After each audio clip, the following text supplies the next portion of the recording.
ચલો વિદ્યાર્થી મિત્રો, આજે આપણે જોઈશું પ્રવાહ વિદ્યુત ફિઝિક્સ ચેપ્ટર નંબર 3. હવે આ ઘણું બધું આઈએમપી ચેપ્ટર છે, કારણ કે જીનીટ ની અંદર ને ગુજરાત બોર્ડ ની અંદર પણ આના બહુ વારંવાર ક્વેશ્ચનો આવતા હોય છે, એમસીક્યુ વધારે આવતા હોય છે. બીજી વાત એ છે કે ઓલરેડી ગુજરાત બોર્ડ ની અંદર 9 માર્ક્સ નું છે. ટોટલ 100 માર્ક્સ ના પેપરમાં 9 માર્ક્સ તો ખાલી એક ચેપ્ટર ના આવવાના છે. થિયરીની દ્રષ્ટિએ ઘણું બધું લાંબુ છે અને સમજવું પડે એવું છે. ખરેખર આ ચેપ્ટર ફરી પાછું એકવાર આવતું હતું પણ ખરું તમારે ધોરણ 10 ની અંદર, પણ ત્યારે થોડી નોર્મલ વાતો તમને સમજાવેલી હતી ને હવે જે આવશે એ થોડું એના કરતા એક લેવલ ઉપરનું આવશે. આટલું બધું હાર્ડ પણ નથી. તો આપણે જરા જોઈએ આપણે અત્યાર સુધી શું ભણ્યા છીએ, તો કે ભાઈ ધન વિદ્યુત ભાર ભણ્યા દાખલા તરીકે આપણે, અને ઋણ વિદ્યુત ભાર ભણ્યા. તો આપણને એ ખબર છે કે ધન વિદ્યુત ભાર અને ઋણ વિદ્યુત ભાર એની આજુબાજુ વિદ્યુત ક્ષેત્ર બનાવે છે. સમજો જરા, જેટલા વિસ્તારમાં બળ લગાડી શકે એટલા વિસ્તારને આપણે શું કહેતા હતા, તો ભાઈ વિદ્યુત ક્ષેત્ર. હવે તમને એ બી ખબર છે કે यदि જો અહીંયા કોઈ બીજો પરીક્ષણ વિદ્યુત ભાર હોય એને અહીંયા લાવી નાખો તો આના ઉપર આ વિદ્યુત ભાર આકર્ષણ બળ લગાડી શકે. હા, વિદ્યુત ક્ષેત્રની બહાર હોય તો ના લગાડે, પણ વિદ્યુત ક્ષેત્રની અંદર હોય તો 100% આકર્ષણ બળ લગાડી શકે છે. બીજી એક વાત, આકર્ષણ અને અપાકર્ષણ બળ વિશે બી ચર્ચા કરી છે. यदि જો માઈનસ હશે તો આકર્ષણ બળ લગાડશે, અથવા તો આ માઈનસ હશે ને આ પ્લસ હશે તો આકર્ષણ બળ લગાડશે, બંને પ્લસ હશે તો અપાકર્ષણ બળ લગાડશે. આવી બધી આપણે ચર્ચા કરી છે.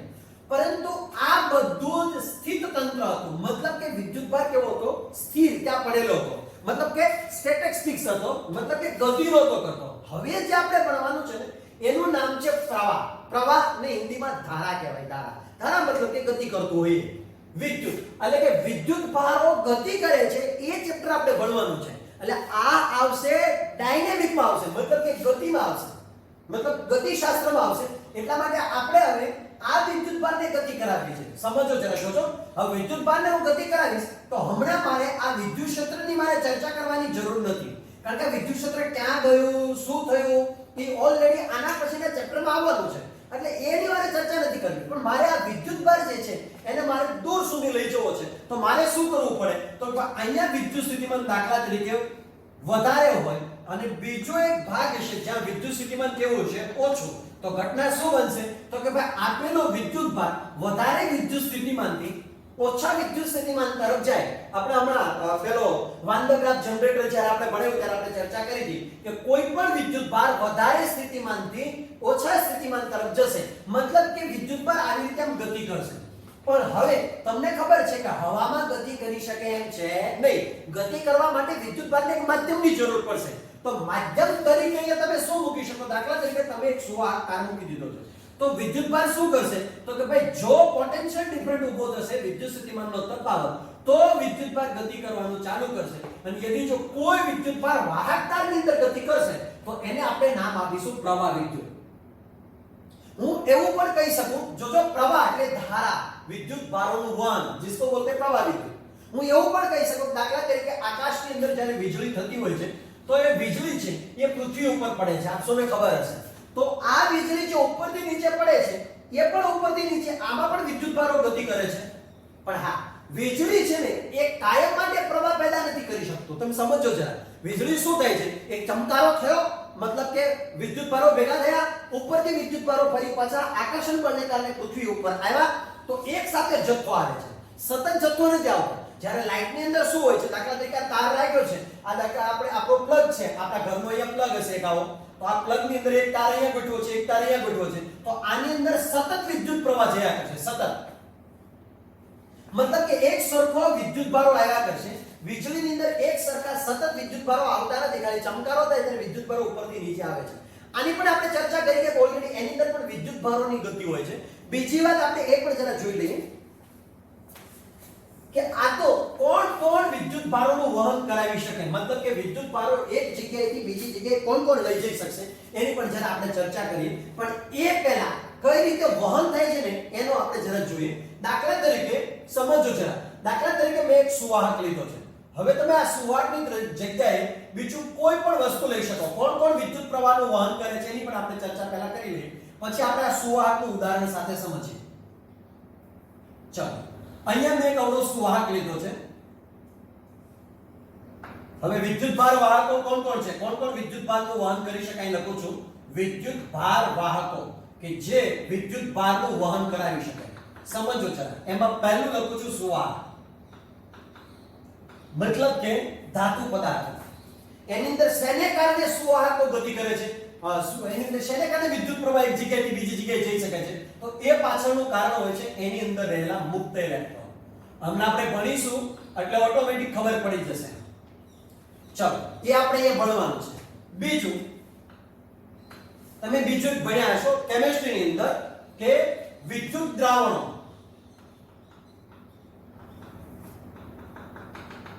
આખું પૂરું નામ લખો, વિદ્યુત વિભાજ્ય દ્રાવણ. હવે વિદ્યુત વિભાજ્ય દ્રાવણ તરીકે દાખલા તરીકે હું NaCl લખું છું. NaCl તો તમને ખબર હશે સોડિયમ ક્લોરાઇડ. આવી રીતે કોઈ પણ વસ્તુ તમે બીજું પણ કોઈ પણ વિદ્યુત વિભાજ્ય દ્રાવણ તમે લઈ શકો છો. ફોર એક્ઝામ્પલ તરીકે હું બીજું જો લઈ લઉં તો કોપર સલ્ફેટ વારંવાર ઉપયોગ થાય CuSO4. તો તમને ખબર છે Cu છે પ્લસ છે અને સલ્ફેટ કેવું છે માઈનસ. તો વિદ્યુત દ્રાવણની અંદર દાખલા તરીકે મેં કોપર સલ્ફેટ લીધું. સમજો જરા, ઘણું બધું આયનની પોઈન્ટ છે. તો દાખલા તરીકે મેં અહીંયા એક તાર જોડી દીધો. આને હું એનોડ કહીશ. લેડની અંદર ઓલરેડી આપણે પાછળ ભણવાનું આવે છે એટલે ત્યારે જ આપણે વધારે ડીપની અંદર ચર્ચા કરીશું. અહીંયા એક બીજો એક તાર જોડી દઈશ. એક પટ્ટી અહીંયા જોડી દઈશ, એક પટ્ટી અહીંયા જોડી દઈશ અને ઉપર હું એક અહીં બલ્બ ગોઠવી દઈશ. તો આ બલ્બ છે એ ચાલુ થવાનું ચાલુ થઈ જશે, મતલબ કે પ્રકાશિત થઈ જશે. શેને કારણે? તો આની અંદર બે પ્રકારના આયનો છે. કોપરનું આયન છે જે પ્લસ છે અને સલ્ફેટનું આયન છે એ માઈનસ છે. એટલે કોપર સલ્ફેટને કારણે વિદ્યુત આ જે બલ્બ છે એ પ્રકાશિત થઈ જશે. તો આપણે શું કહે, કોપર શું છે? આયન છે. તો ધન અને ઋણ આયનોની વિરુદ્ધ ગતિને કારણે. કોઈ કહેશે સરજી કેમ વિરુદ્ધ ગતિ? તો યાદ રાખો, દાખલા તરીકે હું એમ કહું કે કોપર અહીંયા જમા થશે તો એ ધન વિદ્યુતભાર અહીં કેમ ગતિ કરતો કરતો અહીંયા આવશે અને ઋણ વિદ્યુતભાર એને આમ સામો મળશે. એટલે અંદરના ભાગમાં ધન અને ઋણ વિદ્યુતભાર એકબીજાના સામા મળશે, મતલબ કે વિરુદ્ધ દિશામાં ગતિ કરશે. તો અહીંયા જરા લખી નાખીએ કે શું લખીશું? તો ભાઈ ધન અને ઋણ આયનોની વિરુદ્ધ દિશામાં ગતિ. એને કારણે વિદ્યુત વિભાજ્ય દ્રાવણ વિદ્યુત ભારોનું વહન કરી શકે છે. મતલબ કે વિદ્યુત ભારો એક જગ્યાએથી બીજી જગ્યાની અંદર આયન છે, મતલબ કે કોપર છે અને સલ્ફેટ છે, એને કારણે એ ગતિ કરે છે. ચલો, ત્યાર પછી આપણે ત્રીજું જોઈએ.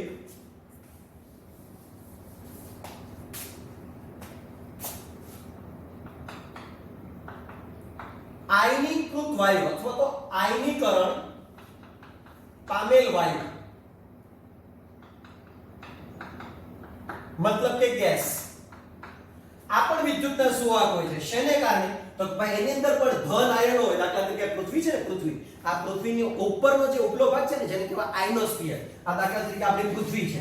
આ પૃથ્વીનો ટોપોસ્ફિયર આવે, સ્ટ્રેટોસ્ફિયર આવે અને ઉપલું જે છેલ્લું આવે છે ને એને કહીશું આપણે આયનોસ્ફિયર. જરા સમજો, આને આપણે લખી નાખીએ આયનોસ્ફિયર. હવે આયનોસ્ફિયરની અંદર એવો વાયુ છે કે જેની અંદર ધન આયનો છે, સમજો જરા, અને મુક્ત ઇલેક્ટ્રોન છે. તો એ ઇલેક્ટ્રોન આવી રીતે ગતિ કરે છે.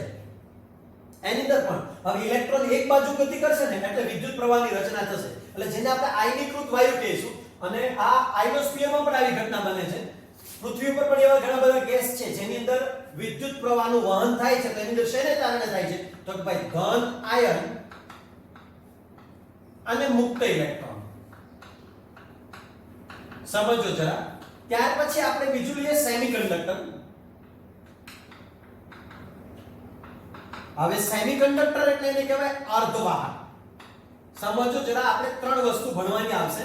એક સુવાહક, એક અર્ધવાહક અને એક અવાહક. હવે નાના હતા ને આપણે પાંચમા ધોરણમાં ત્યારથી આપણે ભણતા આવીએ છીએ. તો અર્ધવાહકની અંદર વિદ્યુત પ્રવાહ વહન કરી શકે છે.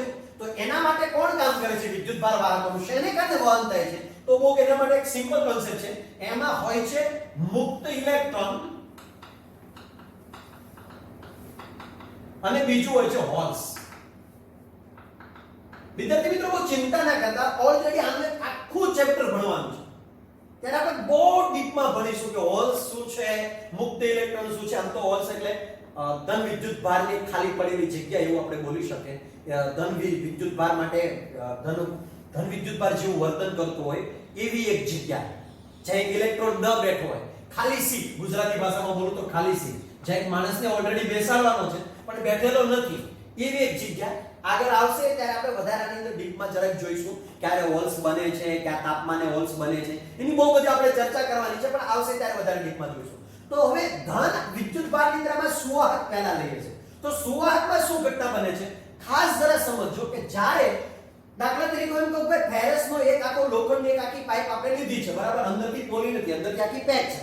તો હવે લોખંડ જો તમે આવો એક નળાકાર લીધો છે લોખંડનો ટુકડો, તો જ્યારે લોખંડ બન્યું ત્યારે એક ઘટના બહુ મહત્વની બને છે કે લોખંડના ધન વિદ્યુતભારો તો રહેશે પણ એની બાહ્ય કક્ષામાં જે સ્વતંત્ર વેલેન્સ ઇલેક્ટ્રોન હતા, આ વેલેન્સ ઇલેક્ટ્રોન 3 ઇલેક્ટ્રોન હતા, એ જ્યારે લોખંડ બને છે ને ત્યારે 3 ઇલેક્ટ્રોન મુક્ત થઈ જાય છે. સમજો જરા, એનો મતલબ એ છે કે આની અંદર ધન આયન તો પોતાની લેટિસ રચના અનુસાર ગોઠવાઈ જાય છે, પરંતુ જ્યારે આ લોખંડનો ટુકડો બન્યો છે ત્યારે આના દરેકના 3 ઇલેક્ટ્રોન મુક્ત થઈ જશે. સમજો જોજો જરાક, આ 3 ઇલેક્ટ્રોન છે.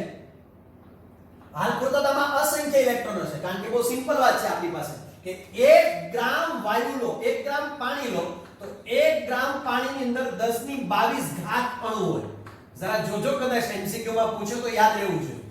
આપણે તે બહુ મોટું લોખંડ લીધું છે તો એમાં તો કેટલાય અણુઓ હશે અને એક અણુમાં તો પરમાણુઓ ભી હશે, તો કેટલાય બધા મુક્ત ઇલેક્ટ્રોન તમને મળશે. તો અહીંયા આપણે દોરી દઈએ દાખલા તરીકે 3 કે 4 મુક્ત ઇલેક્ટ્રોન. જરાક સમજો તો ઘટના શું બની કે જ્યારે આ સ્ફટિક અસ્તિત્વમાં આવ્યો, મતલબ કે જ્યારે લોખંડ અસ્તિત્વમાં આવ્યું ત્યારે એને પોતાની બાહ્ય કક્ષાના જે મુક્ત ઇલેક્ટ્રોન હતા એને ગુમાવી દીધા. હવે જો તમે આને એકદમ ઓરડાનું તાપમાન આપશો તો પણ, ઓરડાનું તાપમાન એટલે 32 સેલ્સિયસ, 32 સેલ્સિયસ તાપમાન આપશો તો પણ આ ઇલેક્ટ્રોન છે એ ગતિ કરવાનું ચાલુ કરી દેશે અને આ જે ધન વિદ્યુતભાર છે એ વાતાવરણમાંથી ઉષ્મા ઉર્જા મેળવીને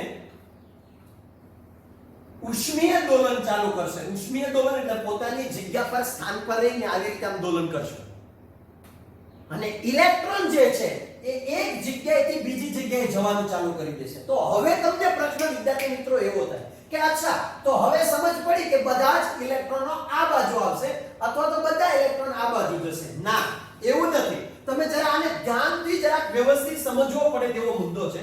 હવે દાખલા તરીકે મેં અહીંયા એક સુવાહક લીધો છે, તો આની અંદર જે ઇલેક્ટ્રોન છે એમાં 5 ઇલેક્ટ્રોન દાખલા તરીકે આવી રીતે આમ ઉપર તરફ જતા હશે, એવી રીતે બાકીના 5 છે ને સામાભી મળતા હશે. એવી રીતે કેટલાક ઇલેક્ટ્રોન આ બાજુ જતા હશે, કેટલાક ઇલેક્ટ્રોન આ બાજુ જતા હશે, કેટલાક ઇલેક્ટ્રોન આ બાજુ જતા હશે. જરાક સમજો જરા વિદ્યાર્થી મિત્રો, મતલબ કે ઇલેક્ટ્રોનની અલગ અલગ દિશામાં ગતિ છે.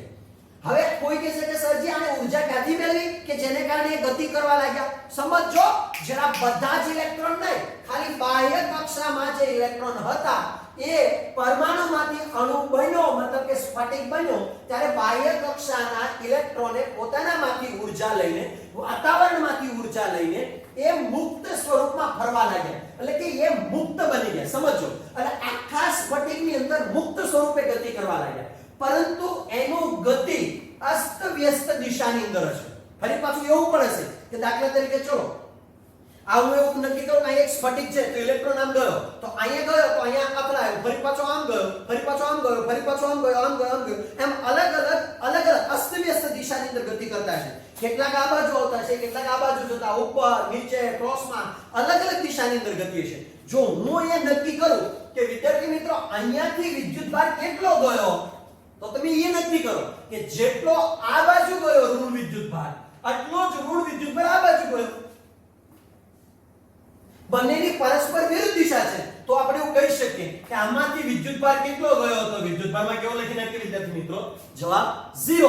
શું કરવા? કારણ કે જેટલા ઇલેક્ટ્રોન આમ ગયા હશે એટલા ઇલેક્ટ્રોન આમ હશે, તો પરિણામી વિદ્યુતભાર તમને 0 મળશે. એવી રીતે આવી રીતે ધન જતા હશે તો ઋણ બી આવતા જ હશે, એટલે પરિણામી વિદ્યુતભાર 0 છે. અને એટલા માટે જો વિદ્યુતભાર 0 છે તો પ્રવાહ છે નહીં. તો આનો મતલબ એ થયો કે અત્યારે આની અંદર મુક્ત ઇલેક્ટ્રોન છે પણ પ્રવાહ નથી.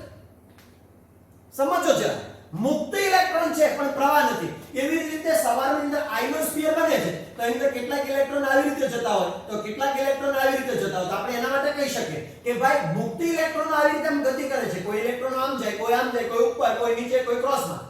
તો મુક્ત ઇલેક્ટ્રોન ગતિ કરે છે પણ પ્રવાહ I કેવો થાય છે? શૂન્ય.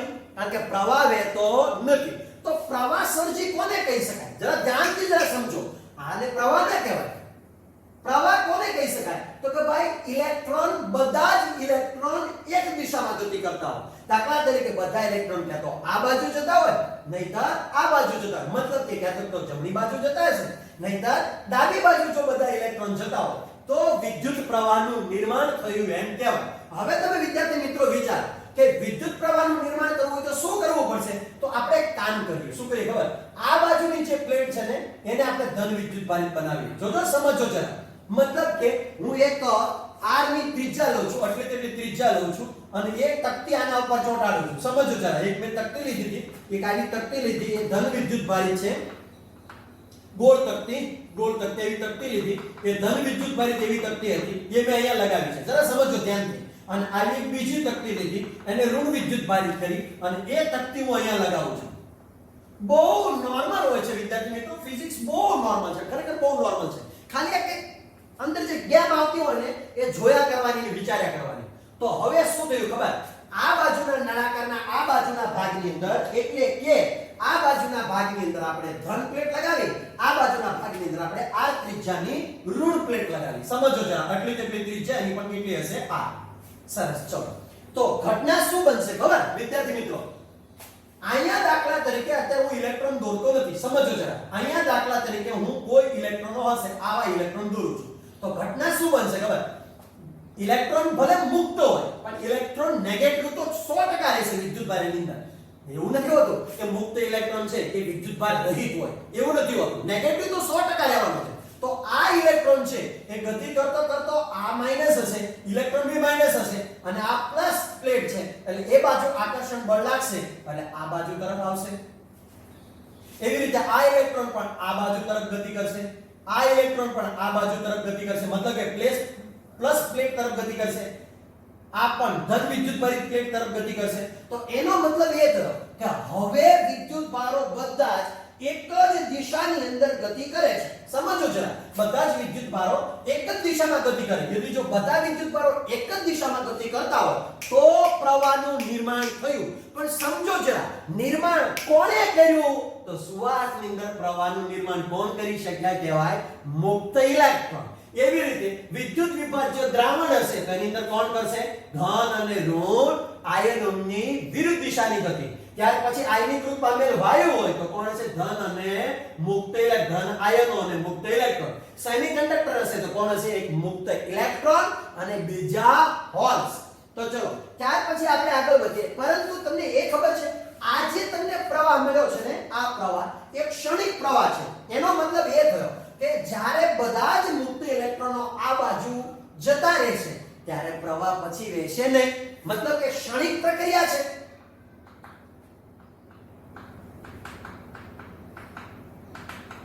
यदि क्षणिक प्रक्रिया હોય મતલબ કે વિદ્યુતભાર ગતિ કરશે પણ થોડાક ટાઈમ માટે ઋણ વિદ્યુતભારો બધા આવશે. હવે બધા જ ઋણ વિદ્યુતભારો અહીંયા આવતા રહ્યા તો પછી ક્યાંથી વિદ્યુત પ્રવાહનું વહન થશે? દાખલા તરીકે હું એવું નક્કી કરું કે આ સ્ફટિકની અંદર 1 લાખ ઇલેક્ટ્રોન હતા તો 1 લાખ ઇલેક્ટ્રોનો અહીંયા આવતા રહ્યા તો હવે બીજા ઇલેક્ટ્રોન અહીંયા છે ને તો અહીંથી એમ ગતિ કરશે નહીં. તો આપણે હવે શું કરીએ? તો આની અંદર પ્રવાહ જે વહેશે એ તો ક્ષણિક પ્રવાહ વહેશે. તો આપણે શું કરવું પડે? આપણે તો જોઈએ લોંગ ટાઈમ સુધી પ્રવાહ. આ તો થોડા ક્ષણ માટે રહેશે. હવે લોંગ ટાઈમ પ્રવાહ જોતો હોય તો શું કરવું પડે? મતલબ કે લોંગ ટાઈમ સુધી વિદ્યુત ભારોની ગતિ કરાવી તો શું કરવું પડે? તો કે આપણે કરાવવું પડશે. દાખલા તરીકે આ આપણે લઈ લીધો છે એક લોખંડ. હવે આપણે નક્કી કરી દઈએ, સમજો છે, આ લોખંડની આ પ્લેટ સાથે બેટરી જોડીએ. હવે બેટરીનો જરા નિયમ યાદ રાખજો. મોટો ભાગ પ્લસ અને નાનો ભાગ કેવો આવશે? માઈનસ. ચલો અહીંયા કળ મૂકી દઈએ. હવે यदि જો તમે કળ ચાલુ કરશો, દાખલા તરીકે તમે કળ અહીંથી આમ ચાલુ કરી દીધી તો પ્રવાહ ચાલુ થશે તો આ બાજુ પ્લસ વિદ્યુત ભારો ગતિ કરશે અને આ બાજુ માઈનસ વિદ્યુત ભારો ગતિ કરશે. જરા સમજો જરા. આ બાજુ પ્લસ વિદ્યુત ભારો ગતિ કરશે અને આ બાજુથી માઈનસ ઇલેક્ટ્રોન આ બાજુ તરફ આમ આવવાનું ચાલુ કરશે. એનો મતલબ એ થયો કે માઈનસ વિદ્યુત ભારો પૂરા થઈ જતા હતા એની જગ્યાએથી બેટરીના આ છેડામાંથી માઈનસ વિદ્યુત ભારો સતત આવ્યા કરશે. એટલે ઇલેક્ટ્રોનનો સતત પ્રવાહ આ તરફ ચાલુ રહેશે. તો હવે આપણે નક્કી કરી કે ભાઈ તો સરજી મારે એ જોઈએ છે, દાખલા તરીકે હું અહીંયા એક આડછેદ ધારું, આવો કોઈ એક આડછેદ ધારું, તો આ આડછેદમાંથી વહેતો પ્રવાહ કેટલો હશે, મતલબ એકમ સમયમાં વિદ્યુત ભારો કેટલા જતા હશે. સપોઝ કે મેં એક આડછેદ નક્કી કર્યો છે, હવે અહીંથી ઇલેક્ટ્રોન જાય છે, તો 1 સેકન્ડની અંદર કેટલા ઇલેક્ટ્રોન જતા હશે. હવે જો સમજો જરા, ખાસ જરા સમજો. એકમ સમયમાં પસાર થતો વિદ્યુતભારનો ચોખ્ખો જથ્થો, મતલબ કે ઇલેક્ટ્રોનની સંખ્યા, 1 સેકન્ડમાં જેટલા ઇલેક્ટ્રોન અહીંથી આમ જાય એટલા ઇલેક્ટ્રોનની સંખ્યાને વિદ્યુત પ્રવાહ કહેવાય. તો ચલો વિદ્યુત પ્રવાહની જરા વ્યાખ્યા લખી નાખીએ કે વાહકના આડછેદમાંથી એકમ સમયમાં પસાર થતા વિદ્યુત ભારના ચોખ્ખા જથ્થાને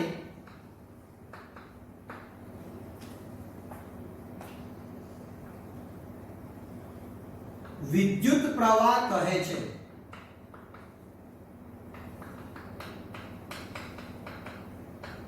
જો તો વિદ્યાર્થી મિત્રો વ્યાખ્યા જરાક જો. વાહકના આડછેદમાંથી, દાખલા તરીકે હોય તો વિદ્યુત પ્રવાહ આમ જાય છે, વિદ્યુત પ્રવાહ બધા આમ ગતિ કરે છે, હું અહીં આડછેદ કાપી નાખું, યસ ગુડ, ચલો અહીં મેં આડછેદ કાપી નાખ્યો, તો 1 સેકન્ડમાં અહીંથી કેટલા પસાર થયા. કોઈ કહે કાપી નાખશો તો થોડા પસાર થશે, કાલ્પનિક ભાગ વિચારવાનો છે. આ ભાગ કાપી નાખશો તો નહીં પસાર થાય, સિમ્પલ વાત છે. એવી રીતે હું એમ કહું કે ચલો બહુ લાંબો વાહક તાર છે, સમજો જરા, વિદ્યુત પ્રવાહનું વહન કરી શકે તેવો તાર છે. તો હવે હું એમ કહું કે એવું વિચારો કે આ ભાગની અંદરથી કેટલા વિદ્યુત ભાર અહીંથી આમ ગયા હશે. 1 સેકન્ડમાં પસાર થતા વિદ્યુત ભારના ચોખ્ખા જથ્થાને વિદ્યુત પ્રવાહ કહે છે. ગુજરાતી બીજી ભાષામાં એકમ સમયમાં ફિક્સ ટાઈમની અંદર અહીંયાથી કેટલો વિદ્યુત ભાર ગયો, જેટલો વિદ્યુત ભાર ગયો એને શું કહીશું આપણે, વિદ્યુત પ્રવાહ. તો વિદ્યુત પ્રવાહની વ્યાખ્યા શું થશે વિદ્યાર્થી મિત્રો, I is equal to એકમ સમય, એટલે સમય શેમાં આવશે, RT એટલે ક્ષેત્રમાં, અને પસાર થતો વિદ્યુત ભાર એટલે શું લખીશું, Q. તો સૂત્ર શું બન્યું વિદ્યાર્થી મિત્રો, I is equal to Q upon T. ઉપર બીજી એક વાત, જો તમને આ સૂત્ર ન ભાવે અને રકમમાં જો તમને ઇલેક્ટ્રોનની સંખ્યા આપી દે, વિદ્યુત ભાર ના આપો અને શું આપી દે વિદ્યાર્થી મિત્રો, ઇલેક્ટ્રોનની સંખ્યા, કે દાખલા તરીકે 2 સેકન્ડની અંદર 1 લાખ ઇલેક્ટ્રોન આમ પસાર થયા, સપોઝ કે તમને સંખ્યા આપી દે, તો એ સમયે આ સૂત્રની જગ્યાએ બીજું એક સૂત્ર વાપરવાનું, I is equal to NE upon T. યાદ આવ્યું પહેલું chapter, Q is equal to quantum શાસ્ત્રનું ખબર છે ને, તો Q is equal to NE. તો Q છે તે આપણે શું મૂકી શકીએ વિદ્યાર્થી મિત્રો, Ne ઉપર. હવે આપણે એનો એકમ ડિસાઈડ કરવો હોય તો શું કરીશું, જુઓ તો જરા. આનો એકમ શું છે, કુલમ. આનો એકમ શું છે, સેકન્ડ. તો એકમ શું બન્યો વિદ્યુત પ્રવાહનો એકમ, કુલમ અપોન સેકન્ડ. અથવા તો બીજો એનો એકમ વૈજ્ઞાનિકની યાદીની અંદર શું રાખ્યો છે, એ બોલે તો શું લખાય, એમ્પિયર. હવે જુદા જુદા બે એકમો આવશે, મિલી એમ્પિયર છે, માઇક્રો એમ્પિયર છે, જુદા જુદા પ્રકારના બે એમ્પિયરો આવે, જુદા જુદા પ્રકારના નાના મોટા મૂલ્યો આવશે. ત્યાર પછી આપણે જરા જોઈએ એ કેવી રાશિ છે, તો જવાબ આવશે અદિશ. હા, પણ ખાસ એક વાત જરા સમજવા જેવી છે કે અહીંયા જો તમને કોઈ પૂછે કે વિદ્યુત પ્રવાહ કઈ દિશામાં વહેતો હશે, જો એ અદિશ રાશિ છે, એ અદિશ રાશિ છે, તેમ છતાં જો તમને કોઈ પૂછે કે કઈ દિશામાં વહેતો હશે, તો આ યાદ રાખો, વિદ્યુત પ્રવાહ આ દિશામાં વહેતો હશે, એટલે કે પ્લસ થી ક્યાં તરફ વહેતો હશે, માઈનસ તરફ. મતલબ કે વિદ્યુત ક્ષેત્રની વિરુદ્ધ દિશામાં. હવે તમને ખ્યાલ છે ને વિદ્યુત ક્ષેત્ર કેમ બને, આ બાજુ પ્લસ હોય ને આ બાજુ માઈનસ હોય, તો વિદ્યુત ક્ષેત્રની દિશા કઈ થઈ વિદ્યાર્થી મિત્રો? બોલો તો જરા આ. એટલે વિદ્યુત ક્ષેત્રની દિશામાં, સોરી, વિદ્યુત પ્રવાહ કઈ દિશામાં વહેતો હશે? વિદ્યુત ક્ષેત્રની દિશામાં. કઈ રીતે? તો આ બાજુની પ્લસ પ્લેટ બનશે, આ બાજુની માઈનસ બનશે. વિદ્યુત ક્ષેત્ર આમ બનશે તો પ્રવાહ આમ જશે. તો કે કોઈ કહેશે સરજી તમે તો ઇલેક્ટ્રોન આમ દોર્યો છે. હવે યાદ રાખો, પહેલા વૈજ્ઞાનિકોનું એવું સંશોધન હતું કે આ જે પ્રવાહ વહે છે ને, પ્રવાહ એ ધન વિદ્યુત ભારની ગતિને કારણે વહે છે. જરાક સમજજો.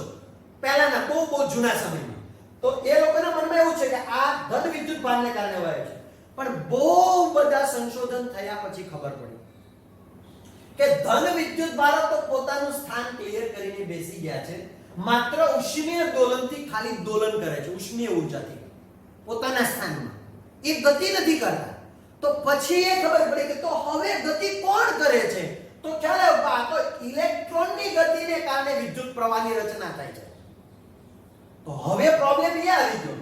જોજો જરા જોજો, હવે પ્રોબ્લેમ એ આવી ગયો કે હવે ઇલેક્ટ્રોનનો પ્રવાહ ગણવો, મતલબ કે ઇલેક્ટ્રોનની દિશા ગણવી કે ધન વિદ્યુત ભારની દિશા ગણવી. તો વૈજ્ઞાનિકોએ એવું ડિસાઈડ કર્યું કે પ્રવાહ તો હંમેશા ધનનો ગણવાનો, પરંતુ યાદ એ રાખવાનું કે ખરેખર ઇલેક્ટ્રોનની ગતિને કારણે પ્રવાહ રચાય. હવે તો એ જે નામ આપ્યું ને આ પ્રવાહનું નામ, આવી રીતે મેરો મારીએ છીએ ને તો આ પ્રવાહની જે દિશા દર્શાવી છે ને, મતલબ કે આને કહેવાય ક્લોકવાઇઝ દિશા. તો આ જે દિશા દર્શાવીને સમઘડી દિશા, ક્લોકવાઇઝ બોલે તો આ જે દિશા આપણને દર્શાવીને એનું નામ એને આપ્યું રૈવાજીત પ્રવાહ.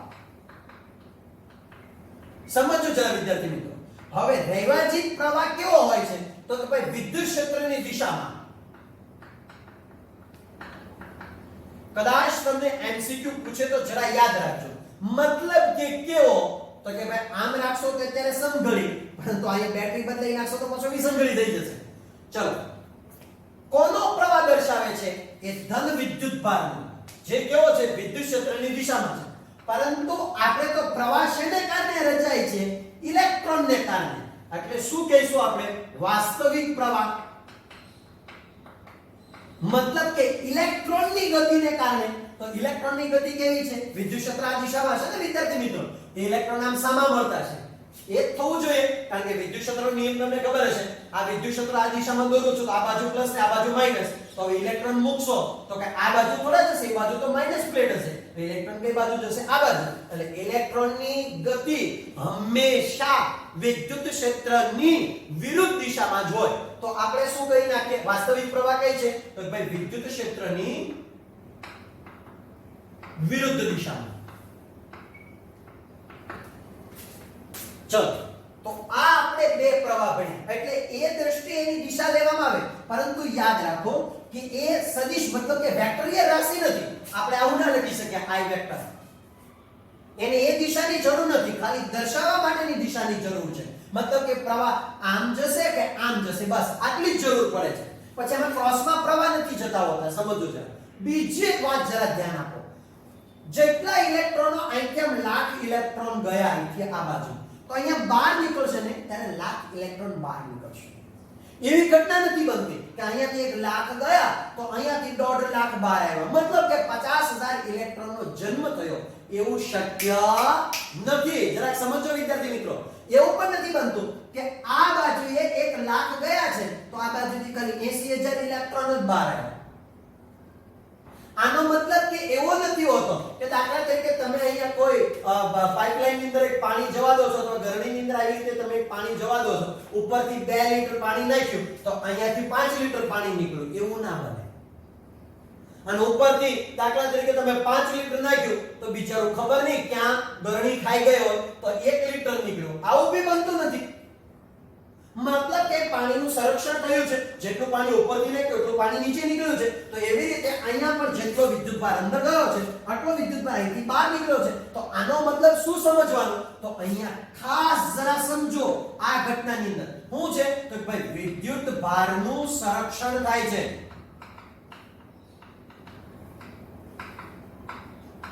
વિદ્યુત પ્રવાહનું જ્યારે વહન થાય છે ત્યારે શું ઘટના બને છે વિદ્યાર્થી મિત્રો? તો કે ભાઈ વિદ્યુત ભારનું સંરક્ષણ થતું હોય છે. ચલો, ત્યાર પછીનો આપણે ઓર એક જરા એ પણ જરા મુદ્દો જરા જોઈ લઈએ વિદ્યાર્થી મિત્રો કે ઘણી વખત એવું બને છે કે વાહકના આડ ક્ષેત્રની અંદર અલગ અલગ પ્રકારનો વિદ્યુત પ્રવાહ વહેતો હોય ત્યારે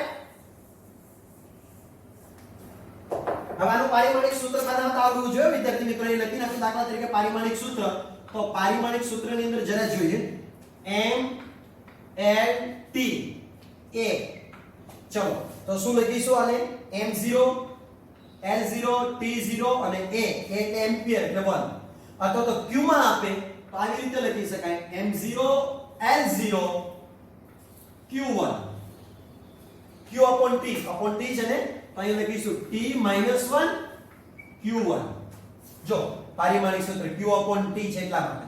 ચલો ત્યાર પછી આપણે નેક્સ્ટ વાત કરીએ કે દાખલા તરીકે એવું બનતું હોય છે આપણે અહીંયા વાહક તાર લીધો છે. સમજો જરા. હવે આને મેં બેટરી સાથે જોડી દઉં છું. એટલે અહીંયા મેં જોડી દીધો છે બેટરી સાથે પ્લસ અને માઈનસ. વચ્ચે કળ મૂક્યો હોય તો તમે વચ્ચે મૂકી દેશો કળ. આ બાજુ ધન અને આ બાજુ ઋણ એટલે આવી રીતે રેવાજીત પ્રવાહ આપણે દર્શાવીએ છીએ. ખરેખર હોય ઇલેક્ટ્રોનનો પ્રવાહ પણ આપણે દર્શાવીએ છીએ રેવાજીત પ્રવાહ. હવે આવી રીતે ઇલેક્ટ્રોન ગતિ કરતા હોય પણ જરા ધ્યાનથી સમજો કે પ્રવાહ અચલિત હોય. મતલબ કે થોડો ટાઈમ જાય તો પ્રવાહ વધી જાય પાછો ઘટી જાય વધી જાય. બેટરીને કારણે પ્રવાહમાં વધારો ઘટાડો થતો હોય એ સમયે આપણે લેવો પડે સરેરાશ પ્રવાહ. તો દાખલા તરીકે હું એવું નક્કી કરવા જાઉં કે t સમયે પસાર થતો વિદ્યુત ભારનો કુલ જથ્થો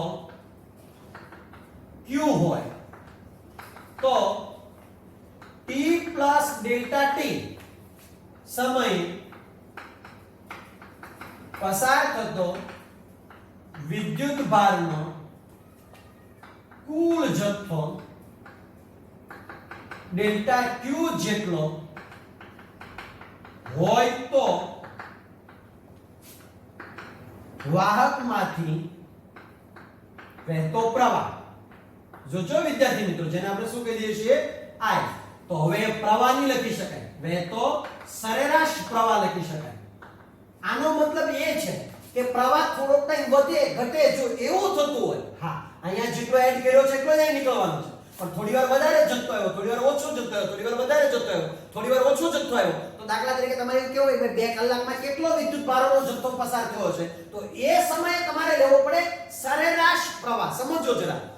તો સરેરાશ પ્રવાહ જો લેવો હોય તો આને આપણે કરી નાખીએ I average પ્રવાહમાં ફેરફાર એવી રીતે સમયમાં પણ થતો ફેરફાર. હા ચલો તો એ સમયે તમારે સૂત્ર વાપરવું પડે I average delta q upon delta t. જરા સમજો. અથવા તો હા તમને પૂછે કેવી રીતે તો ભાઈ 1 કલાકની અંદર એટલો હતો તો બીજી કલાકે કેટલો એને સેકન્ડમાં તમારે ફેરવીને ગણતરી કરવી પડે. એવી રીતે વિદ્યુતભાર પણ એવું કે ભાઈ 10 માઇક્રોકુલમ હતો અને પછી થયો 20 માઇક્રોકુલમ થયો છે પછીની સેકન્ડે. તો આવી રીતે તમને અલગ અલગ પ્રકારના દાખલા પૂછી શકે. તેમ છતાં જો તમને આમાં તાત્કાલિક પ્રવાહ જોતો હોય તો અહીંયા સમયની લિમિટ લેવી પડે એટલે આવી I limit delta t tends to 0 delta q upon delta t. તો અહીંયા સૂત્ર થશે I લિમિટ કેન્સલ કરશો એટલે લખાશે dq upon dt. ઉપર હવે પ્રશ્ન એ થાય કે સાહેબજી આ સૂત્ર ક્યારે વાપરવાનું આ સૂત્ર ક્યારે વાપરવાનું અને આ સૂત્ર ક્યારે વાપરવાનું. જોજો જરા ખાસ સમજો. તો ખાસ યાદ રાખો ચોખ્ખો પ્રવાહ લખો કે 1 સેકન્ડમાં વહેતો પ્રવાહ કેટલો 1 સેકન્ડમાં તો ફિક્સ છે. ઉપર ક્યુ વિદ્યુતભાર આપી દીધો છે સમયમાં ફેરફાર નથી 1 સેકન્ડ આપી દીધો છે તો એ સમયે આ સૂત્ર વાપરવાનું.